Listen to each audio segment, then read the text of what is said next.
Mostly the creation process is that I propose the idea of a book, a biography. I work mostly in biographies, that I propose the idea to my publisher, and we discuss about how we could set up the story. And I have a very, very good editor, and he helps me with the writing and the research and the dramaturgical structure of the narration. And that's for me very important, because I really need somebody who helps me with some narrative approaches. And well, the next point is that I write the script, and it totally looks like a script for a movie, like a screenplay, because I work very cinematic in a way.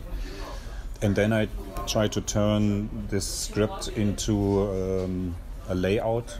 First sketches for pages, where I try to turn the script and the dialogues in it into sequences of pictures and frames. And the first sketches are very, very quickly done. I experiment a lot, and when I'm not satisfied, I throw them away. And the next step is to work on the final pages. And I work very traditionally. Everything's done on paper.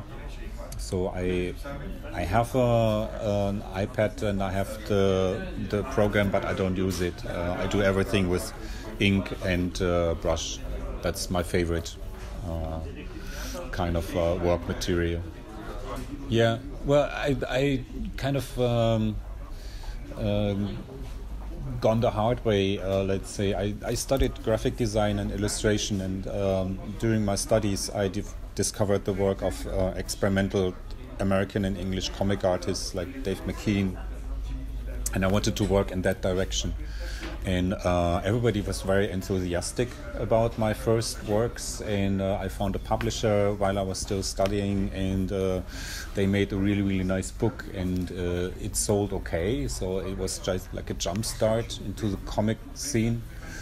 And yeah, I was very happy that my first book was quite a success. And then from then on, my career went slowly downhill, and I had very hard time with selling my books because I was very, very underground and very independent, and I wanted to try out several things, but I was not very happy with what I was doing. So, well, slowly I reached a point where I didn't know if I should change my job, and if I should stop making comic books for making money. And then there was a development in Germany and Europe in general, where the movement of the graphic novels became very successful. So I started to work on a graphic novel project about Johnny Cash, and that changed my situation completely.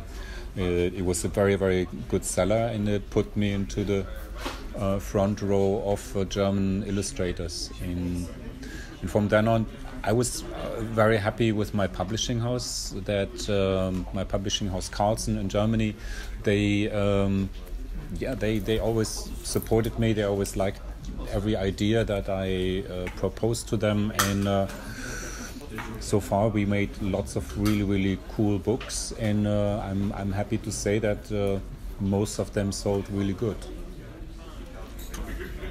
It always changed during the time. Like I would still say that I like the works of these 90s characters like Dave McKean or Kent Williams. I really, really still admire their work, and but now I'm more focused on good storytellers like Will Eisner, for example, or Barru, the French guy who made Autoroute du Soleil. He's a really, really good storyteller, and so at the moment I would say I'm more interested in artists that are more focused on the storytelling than it is the artwork. Manu Larsonnet is also a big influence at the moment. Manu Larsonnet is also a big influence at the moment. Oh, yes. Currently, I'm working on a graphic novel project about David Bowie. And I thought you knew, but because you're always playing David Bowie here. No, I just play it because I like it. That was a coincidence then. Yeah, I did a lot of really fun live drawing concerts after the promotion of the Nakavt book. So I decided, okay, I definitely want to do another biography about a musician because I like this. So I wanted to stay in that business, and then I was thinking, okay, who is that? So I decided on David Bowie because he meant very much to me, and still means very much to me. I mean, I'm not the first one who had this idea. There's another graphic novel. I think it's out in. Hey, it's just arrived in Turkey. Yeah, just arrived also in Germany. We're still waiting for the German translation, but I mean, yeah. So, I mean, David Bowie is such a big issue, so there will be more than one graphic novel about him. So that's okay.